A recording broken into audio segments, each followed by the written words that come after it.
Let's say that you are looking at launching a watch on Kickstarter, a platform that's given birth to many wristwatches, both very good and very bad, and a fair few that are just bland and boring.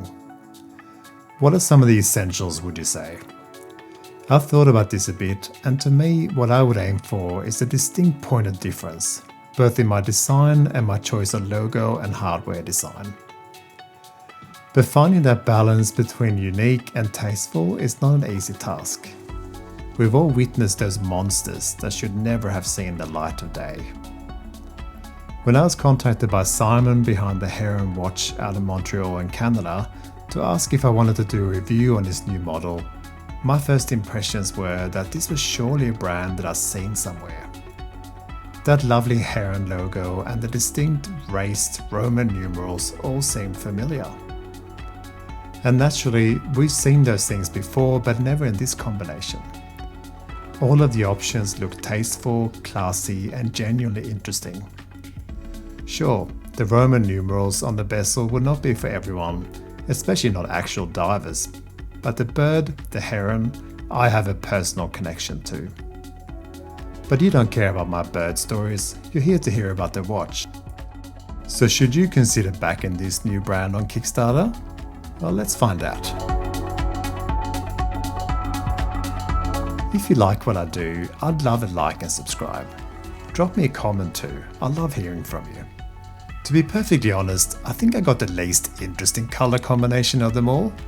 Check out the white and blue versions of this watch. But all black is always going to be cool, and perhaps if you're not sold on the Roman numerals but still like the watch, these are quite discreet in this all black version. So let's jump straight to this bezel. What's the story behind it? In the words of the designers themselves, as designers from the 21st century, surrounded by robotically precise timing tools and an array of masterly crafted tool watches from other brands, we figured we could let go of a bit of functionality in exchange for a little novelty. So yes, it's a little odd perhaps. Roman numerals to me tend to adorn big jewellery, large ostentatious watches on people with even larger sunglasses and hair. So what if you're a bit more reserved than that and don't want the gold version of this model? I think you can still rock this one.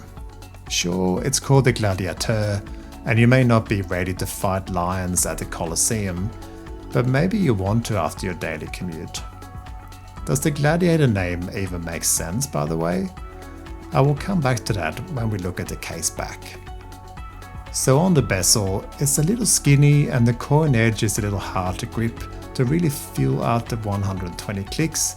They're a little too imprecise. But this is known and will be improved on the final version of this watch. It's unidirectional, which is perhaps a misbeat. It would make sense to have a freewheeling bezel on what is essentially a 12-hour bezel and take the GMT approach rather than the traditional diver's bezel. The dial is minimalist in just having the Heron logo, which I think is gorgeous. The Heron is a stunning animal, and the stylized logo is very attractive to me. Other than that, all we have is a brand name and automatic above the 6.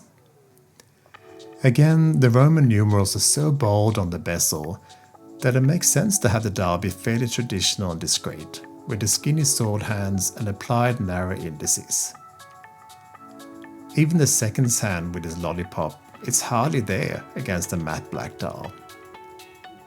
Legibility is okay, but I wouldn't have complained about slightly more distinguishable hands. This is all covered by an AR-coated sapphire crystal. Reflections are always extra tough with an all-black model, and filming this outside has been challenging at times. On the side we had the crown and fairly large crown guards, which suit the design nicely once again.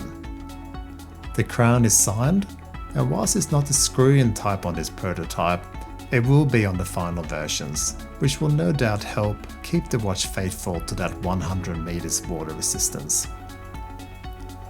The press release mentioned how Simon kept the push-pull for reviewers that need to adjust the hands all the time. I read that and thought, yeah, whatever, but I'll tell you what, it's been very handy, so I stand corrected. The case is fairly traditional in its shape, with sharp angles and no hard edges anywhere. The shiny black coating comes together with this lovely matte black fitted strap. It's comfortable and soft, with a scored line that extends from the case.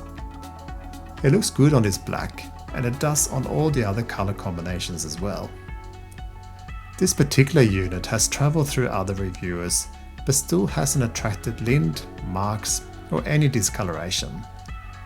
I think you can be confident that you are getting a good quality strap here. Now, as I said in the intro, there is a way to make sense of that Gladiator name. I first thought that it was a big stretch and not something I could get behind. But turning the watch over, I can see a stylized heron that would not look out of place on a gladiator's shield. It's nicknamed the Combat Heron, and it certainly looks ready to kick some feather butt. It's also surrounded by what reminds me of the circular wreath of laurel that the Romans wore, associated with victory and success. Surrounding all this is the model name, MMLXV meaning 2065, Montreal, and the usual spec sheet. Behind this caseback, the final model will have the tried and tested Miyota 9039, so you will get a quality Japanese movement for your money. Now finally, the Loom. To be honest, on this prototype it's pretty ordinary, particularly on the indices, but this will be improved on the final production version, according to Simon. Okay, so we have a watch from Montreal, Canada, using both English and French, with prominent Roman numerals and random bird motifs. It could all have gone horribly wrong, but it all works to me. Whilst I personally don't love the Roman numerals, without them, this watch may have just been another Me Too dive watch, and who needs that? We have enough of those.